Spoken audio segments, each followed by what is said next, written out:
Chers amis, bonjour. Aujourd'hui, on parle d'une voiture qui a littéralement bouleversé l'industrie, carrément. Et alors, double chance, c'est que son propriétaire, il est plutôt connu. Voilà, juste avant qu'on plonge dans la piscine formidable, n'oubliez pas de vous abonner, évidemment la petite cloche, voilà. 100 bornes en, c'est le nom de l'émission que vous commencez à connaître. Et bien aujourd'hui, c'est 100 bornes en Tesla Model S avec quelqu'un. Faut-il encore le présenter? C'est Jean et il est là. Salut Cédric. Ça va? Ouais, super. Et trop content d'avoir ta voiture. Pour ceux qui connaissent Jean Pagési, c'est évidemment sa Model S en personne qu'il nous présente aujourd'hui. Une question toute bête. Pourquoi tu as choisi cette Model S?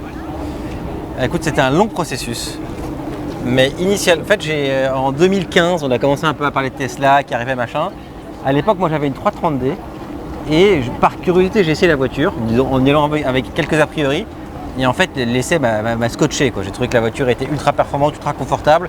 Quand je suis remonté dans ma BM, j'avais le sentiment d'avoir une voiture qui avait 15 ans. Et donc ça, c'était en 2015. Et puis à l'époque, la voiture coûtait très cher. Enfin voilà, les choses ont évolué, elle a pris plus d'autonomie, les prix ont baissé, le réseau de superchargeurs s'est étoffé. Et en 2000... On peut le dire, tu t'interrogeais sérieusement. On a eu des conversations tous les deux en disant... En fait, moi j'étais fan de BM, les moteurs sympas, enfin, les voitures un peu dynamiques. Et en fait, j'avais une 440. Et au moment de renouveler la 440, il y avait pas mal de voitures dans la shortlist, dont celle-ci en fait. Et je l'ai prise du coup un week-end avec ma femme et mes enfants, on voit ce qu'ils en pensent. Et clairement, l'essai... En fait, ce que je voulais voir, j'étais convaincu par l'expérience de conduite. Ce que je voulais voir, c'était est-ce que la voiture est vivable au quotidien en famille sur des longs trajets. Et j'avais un week-end où on devait faire un aller-retour à 300 km de Paris. Et je l'ai prise un week-end et je me suis dit en fait c'est ultra simple, le GPS gère tout, l'interface est hyper bien faite, la voiture est géniale à conduire, elle apporte quelque chose de nouveau par rapport à ce que j'avais avant. Et en fait j'ai préféré prendre ça plutôt qu'un SUV hybride par exemple, parce que voilà, je trouve ça beaucoup plus sympa à conduire. Et je trouve qu'elle a quelque chose un peu d'exceptionnel dans l'expérience de conduite que je ne retrouvais pas sur un XC90 par exemple ou même un X5 hybride. Ça veut dire quoi alors cette expérience de conduite extraordinaire? Ça tient à sa technologie? Ouais, en fait c'est les performances, la tenue de route qui est très bonne. Moi je suis vraiment sensible à même ça fait partie de la sécurité. Une voiture qui tient très bien la route et celle-ci elle est certes assez lourde mais le centre de gravité est hyper bas, elle est vraiment hyper bien posée. Après elle n'est pas ultra agile parce qu'elle est lourde. Mais c'est une voiture que je trouve à conduire beaucoup plus sécurisante que tous les SUV que j'ai pu conduire. Oui, les performances, la tenue de route, le confort qui est très bon, surtout avec les suspensions pneumatiques. Et puis c'est une voiture qui est ultra habitable avec un très grand coffre, avec des écrans qui marchent hyper bien. Donc c'est une voiture très facile au quotidien, très agréable au quotidien et qui a ce petit supplément d'âme qui est donné par les performances. Ouais. Et puis il y a un truc assez fascinant, c'est que quand on l'observe aujourd'hui dans le paysage automobile, elle fait totalement actuelle, peut-être même encore en avance. Oui. Son dessin a 10 ans. Oui, elle a 10 ans. Après, moi, je trouve que j'aime les voitures qui ont des dessins très simples. Et en fait, celle-là, elle est simple. Tu n'as pas plein d'arêtes partout. Pour moi, les fondamentaux, il faut qu'une voiture soit assez basse, qu'elle soit assez large. Là, je pense que la largeur, en fait, le sentiment de largeur, montre-nous, il est renforcé là par les ailes. Et la voiture, elle est très large, elle est très posée. Donc en ville, c'est pas terrible. Dans les parkings notamment, c'est pas terrible. Mais je trouve qu'esthétiquement, c'est bien. Les poignées, on le dit pas assez, mais les poignées affleurantes comme ça, qui se rétractent. Ça c'est joli, c'est joli. Tu te rends compte, tu vois les rétros sur un petit promontoire comme ça, c'est joli aussi. Ça c'est sublime, on a l'impression que c'est un petit plateau. Tu sais, c'est un bien précieux, on te l'offre. C'est un peu comme, c'est à regarder, mais tu as aussi des Ferrari qui ont des rétros un peu qui ressortent comme ça, bon voilà. Mais ouais, je trouve qu'en fait elle a un dessin qui est simple, avec une voiture basse, une voiture large, pas de fioritures. Voilà. Moi j'ai une question, et il y aura prescription et tout ça. Tu aimais bien rouler, c'est-à-dire sur l'autoroute, tu avais des vitesses un tout petit peu supérieures aux 130 habituelles. Et en te disant, j'y vais. Et ça faisait partie des sujets. Je vais te dire, en fait, moi j'aimais bien quand il n'y a personne de te mettre sans aller très très vite, mais tu te mets à 150, 160. On parle d'une vie d'avant. Voilà, une vie d'avant. Avec cette voiture-là, clairement, sur de longs trajets, tu ne peux pas le faire parce que si tu as plus de 300 km à faire ou 400, il faut que tu surveilles ton autonomie. Donc quand je fais des longs trajets, oui, je me mets plutôt à 140. Mais tu mets l'autopilote, la voiture est ultra confortable, tu gères rien, tu es hyper bien installé, tu as des gros sièges, tu as une bonne sono. Tu fais combien de kilomètres, justement, en parlant de très grands voyages, d'un coup d'un seul sans t'arrêter? Alors moi tu je suis pas du tout dans le truc, moi je considère que c'est quand même des voitures qui sont chères.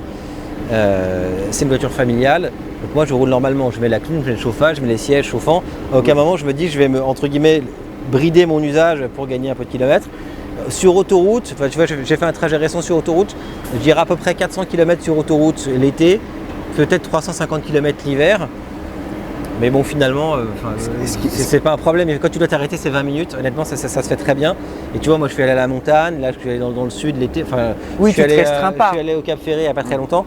Honnêtement, tu te restreins pas. Après, la seule contrainte, c'est quand tu fais les trajets en 2 jours, quand tu as des enfants un peu petits, c'est que tu t'arrêtes dans un hôtel où tu peux recharger la voiture. Ce n'était pas forcément le cas avant. Et donc, oui, non, c'est pas un sujet. Après, quelqu'un qui ferait de la route très régulièrement. Voilà, moi je fais 5 fois par an des trajets de plus de 500 km sur autoroute. Si c'était tous les week-ends, j'aurais sans doute pas pris cette voiture. Mais en tout cas, pour mon utilisation, c'est pas un problème. On monte à l'intérieur, Ouais. on regarde. Ouais. Hein. J'allais passer, tu sais, côté conducteur. Il y a un truc qui est quand même, c'est un petit spectacle à chaque fois. La poignée c'est assez fascinant. Et alors l'intérieur, c'est la même simplicité. Tu as effectivement l'écran qui est fascinant. Ah, là, je vois que monsieur Vincent a fait des tests. Sans Donc, on est sur Maxi Foot. Voilà. Bah, tu sais, c'est les paris Voilà, sportifs, ouais. il va être à la place. Non, mais c'est génialissime. Ah oui. Non, l'écran, Il y a rien d'autre l'écran à est super dire. bien. C'est ultra Et fluide. tout ça depuis 10 ans. C'est-à-dire, Depuis c'est une 10 ans. avance gigantesque. Et en fait, ce qui est pour moi le gros point fort par rapport aux autres véhicules électriques, c'est que je sais pas quoi, je vais à Lyon par exemple. Hop. C'est la voiture qui va gérer en fait absolument toute l'autonomie. Ça, il faut vraiment le répéter. C'est-à-dire que même la concurrence qui essaie de suivre ce rythme en t'expliquant combien de temps tu vas t'arrêter à un point de recharge et combien de temps au final tu mettras, beaucoup n'ont pas eu cette intelligence de prédictive en fait. Tu vois, là j'ai 80% de batterie, donc je sais que pour aller à Lyon, je vais devoir m'arrêter une fois à Beaune, tu vois. Je vais devoir charger 20 minutes à Beaune. Je pense que si je partais avec 100%, j'aurais encore moins d'arrêt. Et elle t'indique combien tu arriveras à Beaune. Et ce qui est hyper rassurant, c'est que ça, c'est hyper précis. C'est-à-dire que là, tu vois, il me dit que je vais arriver à Beaune avec 14%. Et je sais effectivement quand je vais arriver à Beaune, j'aurai 14%. Et ça, c'est un côté c'est ce qui est rassurant. Pour moi, c'est ce qui fait la différence avec d'autres voitures électriques que j'ai pu essayer aussi, où les logiciels étaient soit absents, soit avec une précision qui était beaucoup moins bonne qu'aujourd'hui. Qu'est-ce qu'il faut avoir en tête, c'est que en voiture électrique, quand tu n'as plus que 5 ou 10% d'autonomie, tu as un niveau de stress qui n'est pas le même qu'avec une voiture thermique, parce que faire le plein électrique, c'est plus compliqué que faire le plein thermique. Et en fait, ce logiciel-là, est couplé à cette autonomie-là, finalement, ça te permet d'être tranquille. On a beaucoup lu, beaucoup écrit sur la finition Tesla. Oui. Sous-entendu, c'est moins bien que les premium allemands. Oui. Qu'est-ce que tu en penses, ton verdict? Ah oui, c'est moins bien. Clairement, après, mais clairement quoi? Parce que tu as quand même du bois, tu as du vrai joli moussé, regarde là ça, je sais que ça mousse bien. Il y a des trucs qui sont hyper bien dans cette le voiture. graphisme est magnifique, l'intégration des écrans est... Les écrans sont top, les graphismes sont top. Tu vois, ça c'est Alcantara, c'est joli. Les petits trucs comme ça, tu vois, c'est assez raffiné. C'est très mignon ça aussi. C'est joli. Attends, c'est super mignon. Et toi, les matériaux, ça va. Après, regarde, je vais te montrer un truc. Ouais, montre. Là, tu vois, si tu regardes les joints qui entourent la vitre, c'est à moitié collé, à moitié pas collé. C'est pas terrible. Le bruit quand je ferme la porte, c'est correct. Mais tu vois, j'ai des voitures allemandes dans mon entourage. J'ai un copain qui a une A6. Quand je ferme la porte de son A6, c'est pas le même bruit. C'est genre un coffre-fort qui se ferme. Tu vois les trucs de boîte à gants, tu vois là je peux passer limite mon doigt entre la boîte et le tableau de bord. Ça, j'aurais jamais ça sur une voiture allemande. Ça, ce truc-là, c'est quand même assez grossier, tu vois, c'est pas mal, hein, mais on n'aurait pas ça sur une série 5. Après, je trouve que la voiture, il y a tellement d'avantages par ailleurs que ça va bien.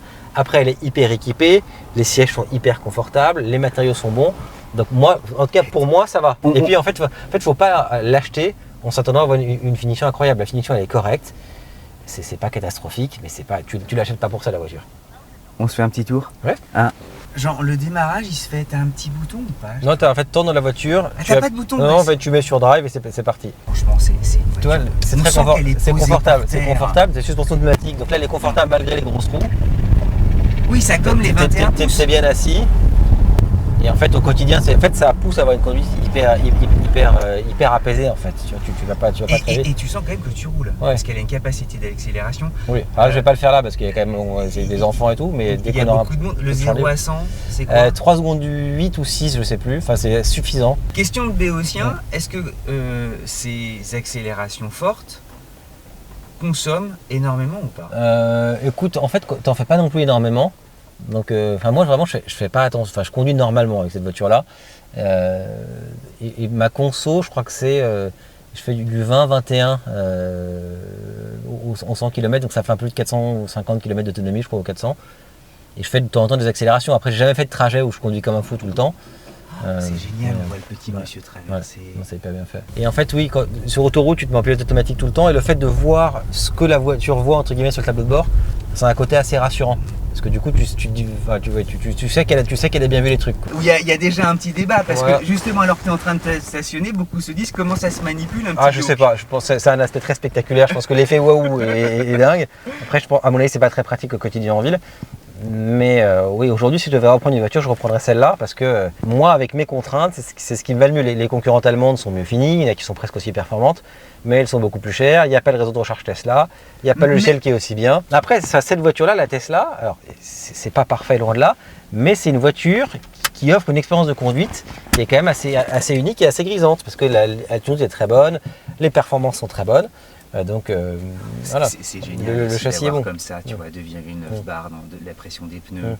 Le graphisme, on le dit jamais. Ouais, c'est bien, les trucs. Très, tu vois, tu peux tout configurer. Tu vois, si je veux mettre par exemple pas mes suspensions, tu peux voir ce que font les suspensions en temps réel sur la route. Il y a plein de trucs. Je peux voir qui j'ai appelé récemment, c'est moins intéressant. Tu vois, je peux voir la consommation sur les derniers kilomètres. Tu vois, tu as quand même plein de trucs que tu peux configurer. On regarde un peu le coffre. Ouais, c'est un vrai avantage aussi. Hein. Ben ouais. Par rapport au Taycan, le Taycan c'est un petit coffre. Là, tu vois, tous les trucs. C'est... Alors là, il y a plein de trucs, mais tu vois, le coffre. Et puis t'as un vrai haillon. Tu vois, un haillon, le coffre est gigantesque. Tu vois, t'as un truc en dessous. Là, je pense qu'il y a du bordel là-dessous. Mais tu vois, il y a des trucs que tu dois montrer. Ah oui, t'as une cachette secrète. Ouais, une cachette secrète, voilà. Donc, ouais, le coffre est hyper grand. Moi j'adore toujours, ça sert pas à grand chose. Mais le petit coffre à l'avant. Oui, mais ça Porsche, existe. Tu vois, c'est un petit côté Porsche, c'est pas gigantesque, mais tu mets tes câbles dedans. Parce que tu sais jamais où les mettre. Donc là, t'as la place là-dedans. Donc moi je trouve ça très stylé de mettre un truc dans le coffre à l'avant, c'est un côté un peu Porsche. Après pour revenir sur les points qui fâchent, ce joint là, tu vois, ce truc là. Je pense que elle t'a été livrée comme ça. Comme ça, alors je pense que Gunther chez Mercedes, ça, il la laisse pas partir. d'usine. C'est marrant aussi les vérins qui sont effectivement symétriques, mais pas dans l'axe. Voilà. Je vais te montrer un autre truc toi qui va te faire de la peine. Ah bon? Alors, je l'ai rapporté pour ça, on m'a dit que c'était normal. Non. Mais si tu regardes là, tu vois, il n'y a pas beaucoup d'espace, tu vois. Non, là, je passe pas de doigts. Oui, non, mais on voit, et en haut, c'est beaucoup plus. Et si court. tu regardes là, tu vois, hop, alors j'ai pas, là, tu vois, je passe le doigt. Tu vois, c'est vachement large. Alors parfois, je vois que ça m'agace. Mais malgré tout, son dessin gomme un peu cette. Et le capot est pas trop long, donc en ville, ça va. T'arrives. Mais c'est une très belle bagnole. Donc tu repars avec la prochaine Model S sans hésiter. Moi, il faut que je change dans un an, donc on verra dans un an. Mais oui, en tout cas, si je devais changer aujourd'hui, ce serait sans doute la prochaine Model S.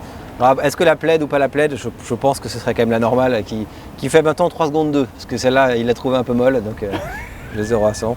Bon, une sacrée bagnole. Et un sacré mec pour la présenter. Voilà. Merci. De toute façon, on va se revoir. Sans doute. Voilà, sans borne, il y a des sans bornes en. Voilà. Vous connaissez avec. On va évidemment, Jean est là aussi en tant qu'animateur. Attends, c'est important quand même. PCA Service, ta société, tes collaborateurs. Vous avez envie d'une Model S, vous avez envie d'une voiture différente d'une Model S, vous avez votre société, location longue durée. C'est nous qu'il faut appeler. Non mais tu as parmi les meilleurs prix. Oui, on a des très bons prix. Après, il y a aussi tout un aspect conseil, notamment sur les voitures électriques. Même en termes d'utilisation, on a des gens chez nous qui sont en électrique, d'autres qui sont en thermique, d'autres qui sont en hybride. Donc les questions, est-ce que c'est adapté pour moi? Combien ça va me coûter réellement? Est-ce que je vais consommer plus? Voilà, on a l'habitude de ça. On sait aussi dire fiscalement ce qui est intéressant ou pas. Aussi vous mettre en garde pour pas que finalement vous soyez aveuglé par des avantages fiscaux, parce que l'idée c'est d'abord d'avoir une voiture qui vous convient, qui vous correspond. Mais voilà, on peut nous appeler, on a des bureaux un peu partout en France, donc il faut non, mais pas hésiter. Mais c'est vrai, t'es bien implanté. Voilà. Bon, vous l'aurez compris, c'était la voiture de Jean, voiture révolutionnaire. Si vous aussi, vous avez envie de venir nous présenter votre voiture, vous n'hésitez pas. L'email, il est là, ou là, voilà, Hugo le mettra. Et puis on sera ravis de parler de votre voiture, de toutes les voitures. Il n'y a aucun interdit chez nous.